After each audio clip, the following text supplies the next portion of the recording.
শিব চতুর্দশীর রাত্রে মহেশ মিত্তির আর হরিনাথ কুণ্ডু মানিকতলায় গেলেন। জায়গাটা তখন ভীষণ খারাপ ছিল। রাস্তায় আলো নেই, দুধারে বাবলা গাছে আরো অন্ধকার করেছে। সমস্ত নিস্তব্ধ, কেবল মাঝে মাঝে প্যাঁচার ডাক শোনা যাচ্ছে। হোঁচট খেতে খেতে দুজনে নতুন খালের ধারে পৌঁছলেন। বছর 2 আগে এখানে প্লেগের হাসপাতাল ছিল, এখনো তার গোটাকত খুঁটি দাঁড়িয়ে আছে। মহেশ মিত্তির অবিশ্বাসী সাহসী লোক, কিন্তু তারও গা ছমছম করতে লাগলো। হরিনাথ সারা রাস্তা কেবল ভূতের কথাই কয়েছেন। তারা দেখতে কেমন, মেজাজ কেমন, কি খায়, কি পরে। দেবতারা হচ্ছেন উদার প্রকৃতি, দিল দরিয়া। কেউ তাদের না মানলে বড় একটা কেয়ার করেন না, কিন্তু অপদেবতারা পদবীতে খাটো বলে তাদের আত্মসম্মান বড়ই উগ্র। না মানলে ঘাড় ধরে তাদের প্রাপ্য মর্যাদা আদায় করেন। এই সব কথা। হঠাৎ একটা বিকট আওয়াজ শোনা গেল, যেন কোনো অশরীরী বেড়াল তার পলাতকা প্রণয়িনীকে আকুল আহ্বান করছে। একটু পরেই মহেশবাবু রোমাঞ্চিত হয়ে দেখলেন একটা লম্বা রোগা কুচকুচে কালো মূর্তি 2 হাত তুলে সামনে দাঁড়িয়ে আছে। তার পেছনে একটু দূরে ওই রকম আরো 2টো। হরিনাথবাবু থরথর করে কাঁপতে কাঁপতে বললেন, রাম রাম সীতারাম, ও মহেশ, দেখছো কি? তুমিও বলো না। আরেকটু হলেই মহেশবাবু রাম রাম উচ্চারণ করে ফেলতেন, কিন্তু তার কনসায়েন্স বাধা দিয়ে বললে, একটু সবুর করো, যদি মটকাবার লক্ষণ দেখো তখন না হয় রাম রাম করা যাবে। এরা একটা পাকুড় গাছের নিচে ছিলেন। হঠাৎ উপর থেকে খানিকটা কাদা জল মহেশের মাথায় এসে পড়ল। তখন সামনের সেই কালো মূর্তিটা নাকি সুরে বলল, মহেশবাবু, আপনি নাকি ভূত মানেন না? এই অবস্থায় বুদ্ধিমান ব্যক্তি মাত্রই বলে থাকেন, আগে হ্যাঁ মানি বই কি। কিন্তু মহেশ মিত্তির বেয়ারা লোক। হঠাৎ তার কেমন একটা খেয়াল হলো। ধাঁ করে এগিয়ে গিয়ে ভূতের কাঁধ খামছে ধরে জিজ্ঞাসা করলেন, কোন ক্লাস? ভূত থতমত খেয়ে জবাব দিলে, 2nd ইয়ার স্যার। রোল নম্বর কত? ভূত করুণ নয়নে হরিনাথের দিকে চেয়ে জিজ্ঞাসা করলে, বলি স্যার। হরিনাথের মুখে রাম রাম ছাড়া আর কোনো কথা নেই। পেছনের 2টো ভূত অদৃশ্য হয়ে গেল। পাকুড় গাছে যে ছিল সে টুপ করে নেমে পালিয়ে গেল। তখন বেগতিক দেখে সামনের ভূতটি ঝাঁকুনি দিয়ে মহেশের হাত ছাড়িয়ে চোঁচা দৌড় মারলে। মহেশ মিত্তির হরিনাথের পিঠে একটা প্রচন্ড কিল মেরে বললেন, জোচ্চর। হরিনাথ পাল্টা কিল মেরে বললেন, আহম্মক। নিজের পিঠে হাত বুলোতে বুলোতে 2 বন্ধু বাড়িমুখ হলেন। আসল ভূত যারা, তারা আশেপাশে লুকিয়ে ছিল। তারা মনে মনে বললেন, আজ এ রজনীতে হয়নি সময়। পরদিন কলেজে হুলস্থুল বেঁধে গেল। সমস্ত ব্যাপার শুনে প্রিন্সিপাল ভয়ঙ্কর রাগ করে বললেন, অত্যন্ত শেমফুল কাণ্ড। 2 জন নামজাদা অধ্যাপক একটা তুচ্ছ বিষয় নিয়ে হাতাহাতি। হরিনাথ, তোমার লজ্জা নেই?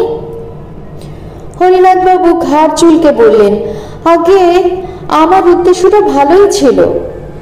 মহেশকে রিফর্ম করবার জন্য যদি একটু করেই থাকি, তাতে দোষটা কি? হাজার হোক আমার বন্ধু তো। মহেশবাবু গর্জন করে বললেন, কে তোমার বন্ধু? প্রিন্সিপাল বললেন, মহেশ, তুমি চুপ করো। উদ্দেশ্য যাই হোক, কলেজের ছেলেদের এর ভেতর জড়ানো একেবারে অমার্জনীয় অপরাধ। হরিনাথ, তুমি বাড়ি যাও, তোমায় সাসপেন্ড করলো। আর মহেশ, তোমাকেও সাবধান করে দিচ্ছি, আমার কলেজে ভুতুড়ে তর্ক তুলতে পারবে না। মহেশবাবু উত্তর দিলেন, সে প্রতিশ্রুতি দেওয়া শক্ত। সকল রকম কুসংস্কার দূর করাই আমার জীবনের ব্রত। তবে তোমাকেও সাসপেন্ড করলুম। অন্যান্য অধ্যাপকরা চুপ করে সমস্ত শুনছিলেন। তারা প্রিন্সিপালের হুকুম শুনে কোনো প্রতিবাদ করলেন না, কারণ সকলেই জানতেন যে তাদের কর্তার রাগ বেশি দিন থাকে না। মহেশবাবু তার বাসায় ফিরে এলেন। হরিনাথের উপর প্রচণ্ড রাগ। হতভাগা একটা গভীর তত্ত্বের মীমাংসা করতে চায় জোচ্চুরির দ্বারা, সে আবার ফিলোসফি পড়ায়।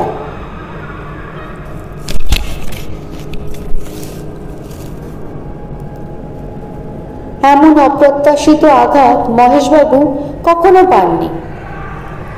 মানুষের মন যখন নিদারুণ ধাক্কা খায়, তখন সে তার ভাব ব্যক্ত করবার জন্য উপায় খোঁজে। কেউ কাঁদে, কেউ তর্জন গর্জন করে, কেউ কবিতা লেখে। একটা তুচ্ছ কোচবকের হত্যাকাণ্ড দেখে মহর্ষি বাল্মীকির মনে যে ঘা লেগেছিল তাই প্রকাশ করবার জন্য তিনি হঠাৎ দুছত্র শ্লোক রচনা করে ফেললেন।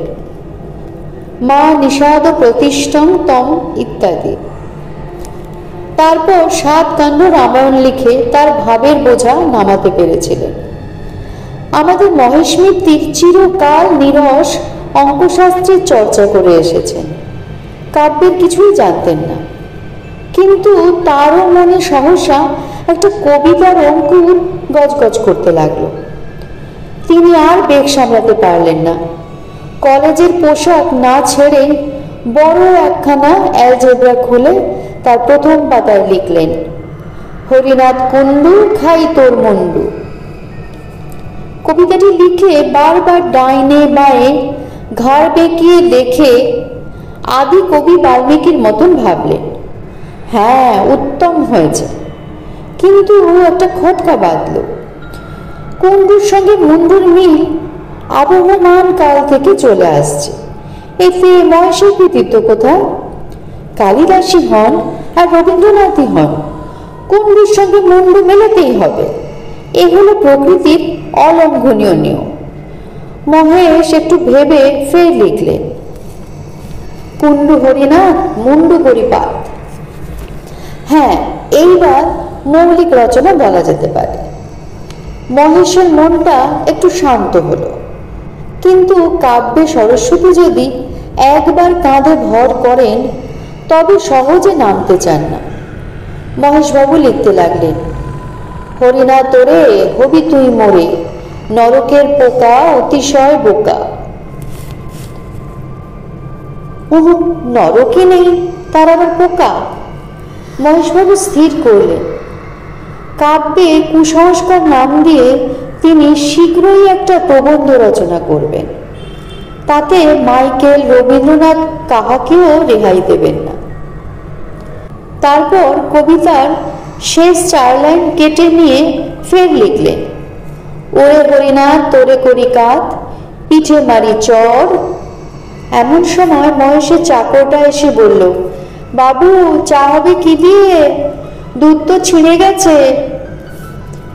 মহেশবাবু অন্যমনস্ক হয়ে বললেন, সেলাই করে নেই। পিঠে মারি চর, মুখে গুজি খড়, জেলে দেশলাই আগুন লাগাই। কিন্তু আবার এক আপত্তি, হরিনাথকে পুড়িয়ে ফেললে জগতের কোনো লাভ হবে না, অনর্থক খানিকটা জান্তব্য পদার্থ বরবাদ হবে। বরং তার চাইতে হরিনাথ ওরে, পোড়াবো না তোরে, নিয়ে যাব ধাপা, দেব মাটি চাপা, সার হয়ে যাবি ঢেঁড়স ফলাবি। মহেশবাবু আরো অনেক লাইন রচনা করেছিলেন, তা আমার মনে নাই। কবিতা লিখে খানিকটা উচ্ছ্বাস বেরিয়ে যাওয়ায় তার হৃদয়টা বেশ হালকা হলো। তিনি কাপড় চোপড় ছেড়ে ইজি চেয়ারে শুয়ে ঘুমিয়ে পড়লেন। 3 দিন যেতে না যেতে প্রিন্সিপাল মহেশ আর হরিনাথকে ডেকে পাঠালেন। তারা আবার নিজের নিজের কাজে বহাল হলেন, কিন্তু তাদের বন্ধুত্ব ভেঙে গেল। সহকর্মীরা মিলনের অনেক চেষ্টা করলেন, কিন্তু কোনো ফল হলো না। হরিনাথ বরং একটু সন্ধির আগ্রহ দেখিয়েছিলেন, কিন্তু মহেশ একেবারে পাথরের মতন শক্ত হয়ে রইলেন। কিছুদিন পর মহেশবাবুর খেয়াল হলো প্রেততত্ত্ব সম্বন্ধে একতরফা বিচার করাটা ন্যায়সঙ্গত নয়। এর অনুকূল প্রমাণ কি কি দিয়েছেন তাও জানা উচিত। তিনি দেশি বিলাতি বিস্তর বই সংগ্রহ করে পড়তে লাগলেন, কিন্তু তাতে তার অবিশ্বাস আরো প্রবল হলো। প্রত্যক্ষ প্রমাণ কিছুই নেই, কেবল আছে অমুক ব্যক্তি কি বললেন আর কি দেখেছেন। বাঘের অস্তিত্বে মহেশের সন্দেহ নেই, কারণ জন্তুর বাগানে গেলেই দেখা যায়। ভূত যদি থাকে তবে খাঁচায় পুরে দেখা না বাপু, তা নয় শুধু ধাপ্পাবাজি। প্রেততত্ত্ব চর্চা করে মহেশবাবু বেজায় চটে উঠলেন। শেষটায় এমন হলো যে ভূতের গোষ্ঠীকে গালাগাল না দিয়ে তিনি জল গ্রহণ করতেন না। পড়ে পড়ে মহেশের মাথা গরম হয়ে উঠল। রাত্রে ঘুম হয় না, কেবল স্বপ্ন দেখেন ভূতে তাকে ভ্যাংচাচ্ছে। এমন স্বপ্ন দেখেন বলে নিজের উপরও তার রাগ হতে লাগলো।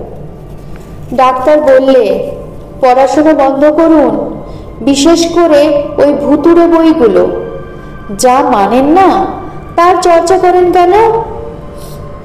কিন্তু ওই সব বই পড়া মহেশের এখন একটা নেশা হয়ে দাঁড়িয়েছে। পড়লেই রাগ হয়, আর সেই রাগই তার সুখ। অবশেষে মহেশ মিত্তির কঠিন রোগে শয্যাশায়ী হয়ে পড়লেন। দিন দিন শরীর ক্ষয়ে যেতে লাগলো, কিন্তু রোগটা ঠিক নির্ণয় হলো না। সহকর্মীরা প্রায়ই এসে তার মুখ দর্শন করতেন। 7-8 মাস কেটে গেল। শীতকাল, রাত 10টা। হরিনাথবাবু শোবার উদ্যোগ করছেন, এমন সময় মহেশের চাকর এসে খবর দিল যে তার বাবু ডেকে পাঠিয়েছে, অবস্থা বড় খারাপ। হরিনাথ তখনই হাতিবাগানে মহেশের বাসায় ছুটলেন। মহেশের আর দেরি নেই, মৃত্যুর ভয় নেই। বললেন, হরিনাথ তোমায় ক্ষমা করলুম, কিন্তু ভেবো না যে আমার মত কিছুমাত্র বদলেছে। এই রইল আমার ওই, তোমাকে অচি নিযুক্ত করেছি। আমার পৈতৃক 10,000 টাকার কাগজ ইউনিভার্সিটিকে দান করেছি। তার সুদ থেকে প্রতি বৎসর একটা পুরস্কার দেওয়া হবে। যে ছাত্র ভূতের অনস্তিত্ব সম্বন্ধে শ্রেষ্ঠ প্রবন্ধ লিখবে সে ওই পুরস্কার পাবে। আর দেখো খবরদার, শ্রাদ্ধ ট্রাদ্ধ করো না। ফুলের মালা, চন্দন, কাঠ, ঘি এসব দিও না, একদম বাজে খরচ। তবে হ্যাঁ, 2-4 বোতল কেরোসিন ঢালতে পারো। 1.5 গন্ধ আর 5 সোরা আনানো আছে, তাও দিতে পারো। চটপট কাজ শেষ হয়ে যাবে। আচ্ছা চলুন তাহলে। রাত প্রায় 11:30। মহেশের আত্মীয় স্বজন কেউ কলকাতায় নেই, থাকলেও বোধ হয় তারা আসতো না। বড়দিনের বন্ধ, কলেজের সহকর্মীরা প্রায় সকলেই অন্যত্র গেছে। হরিনাথ মহা বিপদে পড়লেন। মহেশবাবুর চাকরকে বললেন পাড়ার জনাকতক লোক ডেকে আনতে। অনেকক্ষণ পর 2 মাতব্বর প্রতিবেশী এলেন। ঘরে ঢুকলেন না, দরজার সামনে দাঁড়িয়ে বললে, চুপ করে বসে আছেন যে বড়, সৎকারের ব্যবস্থা কি করলেন? হরিনাথ বলেন, আমি একলা মানুষ, আপনাদের ওপরেই ভরসা। ওই বেলেল্লা হতভাগার লাশ আমরা বলবো? ইয়ার কি পেয়েছেন নাকি? এই কথা বলেই তারা সরে পড়লেন।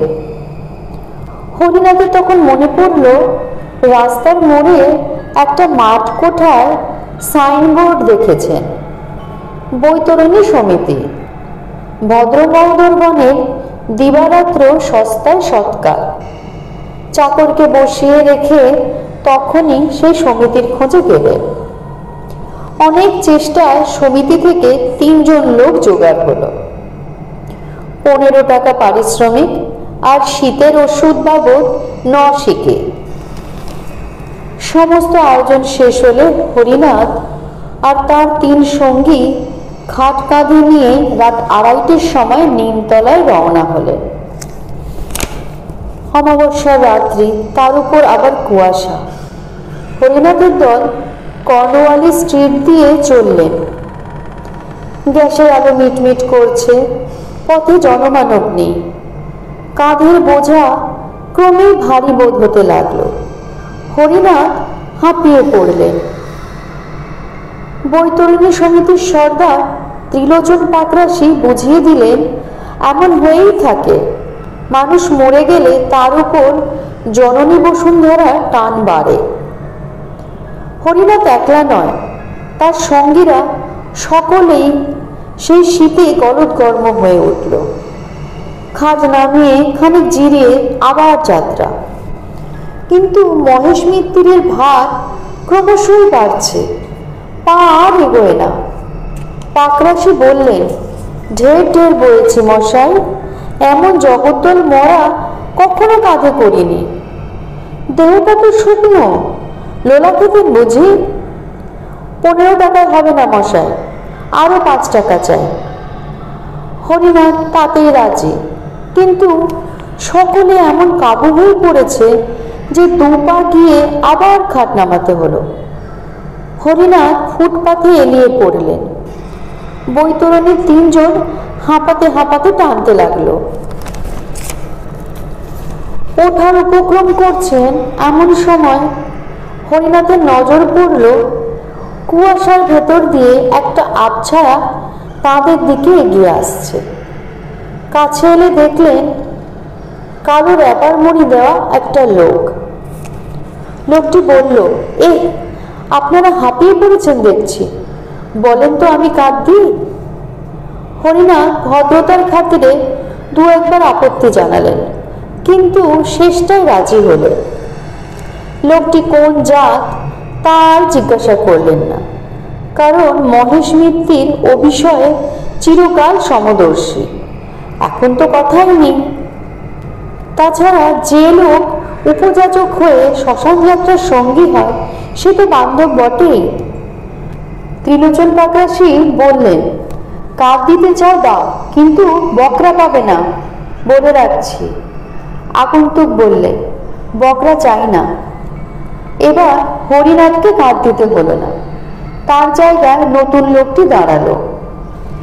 আগের চেয়ে যাত্রাটা একটু দ্রুত হলো, কিন্তু কিছুক্ষণ পরে আর পা চলে না, ফের খাট নামিয়ে বিশ্রাম।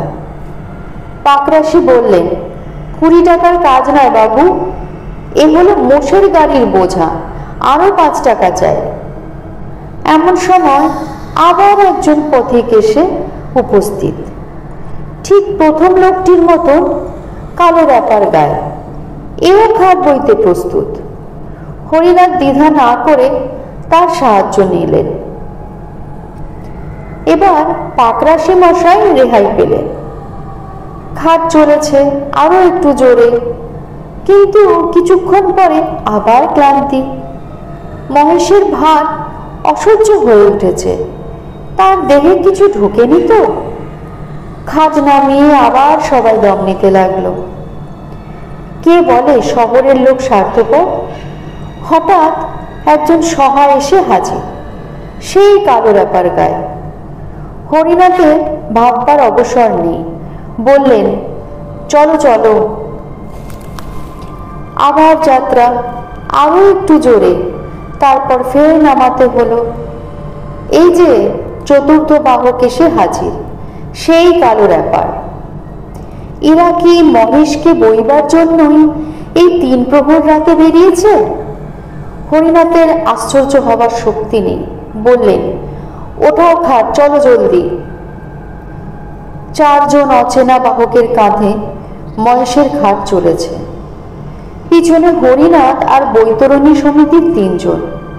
এইবার গতি বাড়ছে, ঘাট হন হন করে চলেছে। হরিনাথ আর তার সঙ্গীদের ছুটতে হলো। আরে অত তাড়াতাড়ি করো কেন, একটু আস্তে চলো। কেউ বা কথা শোনে, ছুট ছুট। আরে কোথায় নিয়ে যাচ্ছ?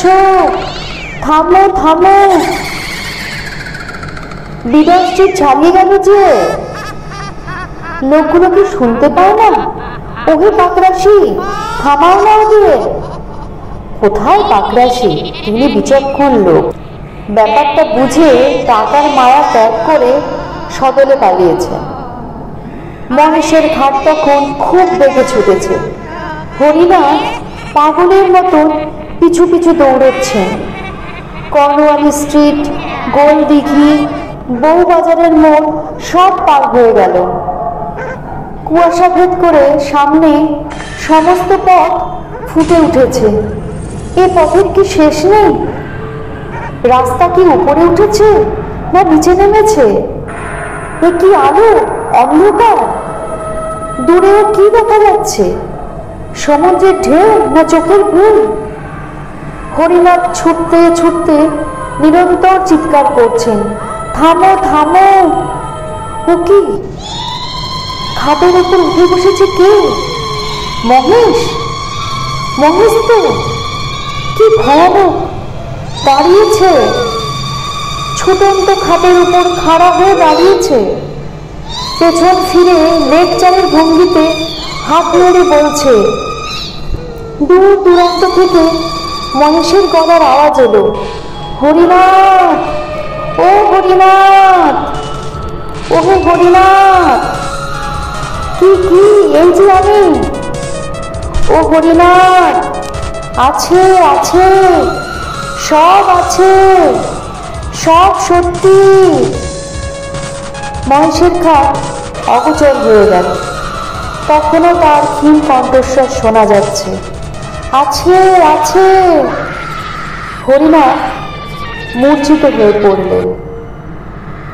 পরদিন সকালে ওয়েলেসলি স্ট্রিটের পুলিশ তাকে দেখতে পেয়ে মাতাল বলে চালান দিলেন। তার স্ত্রী খবর পেয়ে বহু কষ্টে তাকে উদ্ধার করেন।